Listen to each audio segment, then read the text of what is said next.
So in this video I'm going to be doing something a little different. As you can see, I'm outside with all the background noise and the chickens and the roosters and the bugs. And in this video I'm going to be doing something else different. This video marks the beginning of my first series on YouTube.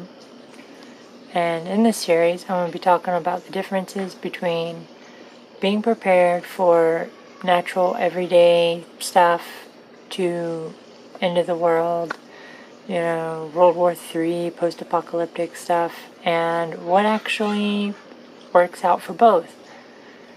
So obviously I've been working on this stuff for a while. I'm still new to it, and I don't have the budget for an underground missile silo and all the other crazy stuff that people do. But I want to come up with a practical mix between the two. So this video I'm going to be focusing on security, and I'm a big proponent of the Second Amendment. Very pro-gun, all that stuff. I believe that everybody has the right to defend themselves, and everybody has the right to do it very effectively. So, the criteria that I'm setting for this series, for natural, everyday, storms, earthquakes, just the kind of stuff that happens, I'm setting the criteria of somewhere in between 2 weeks to a month. And this goes for all my videos.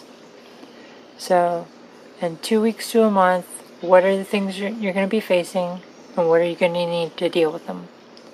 Versus the long-term scenario, which insert your major disaster here, whatever you like, essentially something that there's no perceivable end to, and how are you going to deal with that? And then, of course, what works for both. So, in the eye of security, of course, not natural disaster, but tropical storm, just the average everyday local emergency. What are you going to be dealing with? Well, in the U.S., which is where most of my videos are viewed from, our most notable one was Hurricane Katrina, in which case there was widespread looting, there was a lot of violence, a lot of home invasions, there's definitely some instances of rape, and there was martial law, where I don't think it was either the governor or the mayor stated there was going to be martial law, in which case he basically went around door to door taking everybody's weapons away. And the only thing that effectively did was allow a group of thugs to follow the people that were doing that around, and knew that those people were unarmed and couldn't defend themselves. So, what to do in this situation? Well, obviously, martial law throws a wrench in there, and I'm not going to tell you exactly how to deal with that. I'll leave that to your discretion. But, martial law aside, you have looting, thugs, people raping people, just all that craziness, in one localized area. Well, what works for every day is going to work really well for that. If you have something like a shotgun for home defense, or you have a pistol or your concealed carry permit, I believe that's going to deter a lot of violence coming your way, because those people aren't really looking for a fight, they're looking for a victim. And as long as you don't play the role of the victim, you should be fine. So anything that feels that role. You know, if you have a small rifle, even a .22, I think would be sufficient for that kind of scenario. Long-term stuff. Okay, end of days. You have people that are trying to take your food and, you know, trying to take everything you have and leave you defenseless, or just kill you to say they did it, and now they have all your stuff, including your house and where you live and everything. How do you deal with that? Well, everybody's gonna go to the guns, because that's where pretty much all Americans go when they want to do something. And I think that's a good choice up until a point. There's definitely going to be an expiration date on that, because there's only going to be so many people out there making bullets. And without bullets, guns are just clubs. So in that situation, you would definitely want alternative means. And you would want means to take care of the little stuff and then save the guns for bigger threats.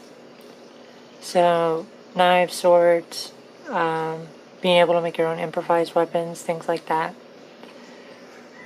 All that's going to really pay off. Bows, crossbows, stuff that has reusable ammunition. And now for the blur in between. What will work for both? Well, obviously, guns. But any type of edged weapon is going to be effective in both situations. Bows, I would probably advise against if there's still a rule of law, because that's going to look really bad if you get caught after shooting somebody with a bow. And you really want to stay on the right side of the law, if at all possible.